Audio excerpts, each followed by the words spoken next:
एक बार की बात है। एक गांव में एक बहुत ही सुंदर और बड़ी हवेली थी।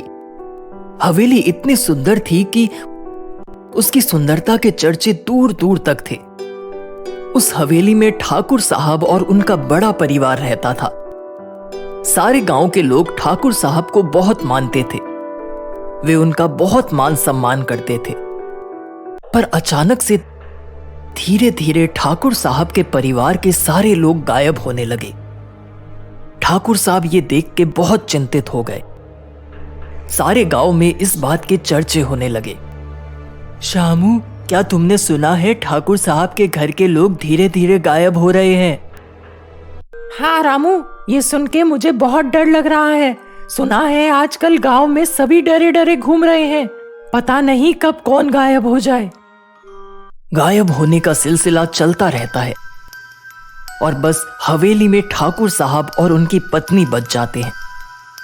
इसकी चिंता में ठाकुर साहब एक दिन अपने आंगन में बैठे रहते हैं तो उसी वक्त उनको एक तोहफा मिलता है।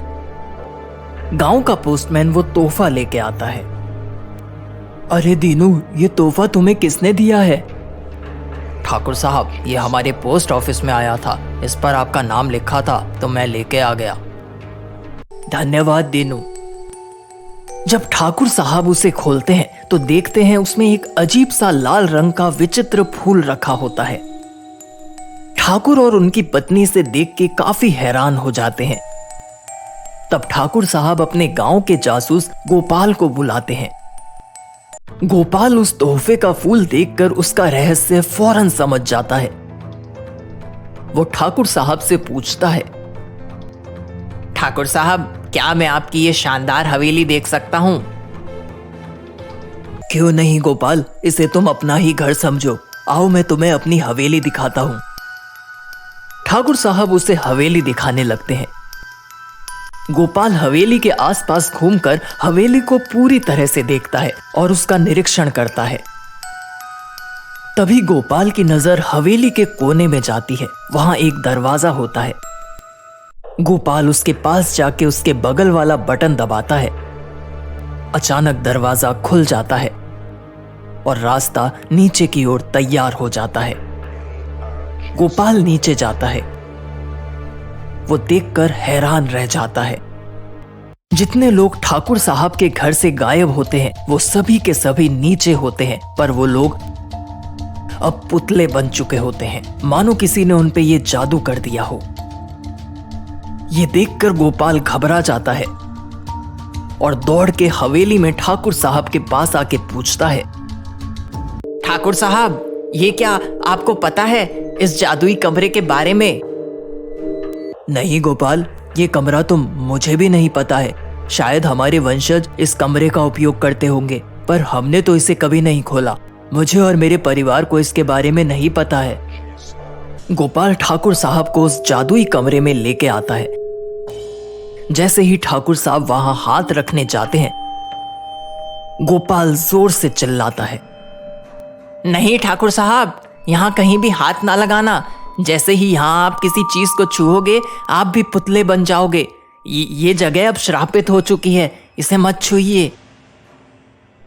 ये सुनकर ठाकुर साहब बहुत ही घबरा जाते हैं और गोपाल के साथ उस कमरे से बाहर निकल आते हैं।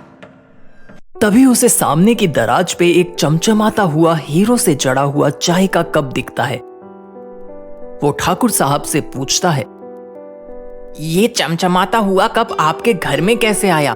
क्या ये आपके पूर्वज छोड़ के गए हैं?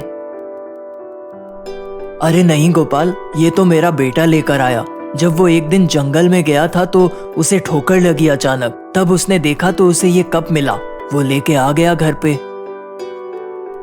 ठाकुर साहब, ये कप श्रापित है और इसी के कारण आपके घर के सभी लोग पुतले बनते जा रहे हैं। हमें इस कप को ठिकाने लगाना होगा। पर कैसे गोपाल? हम क्या करें जिससे सारे लोग श्राप मुक्त हो जाएं?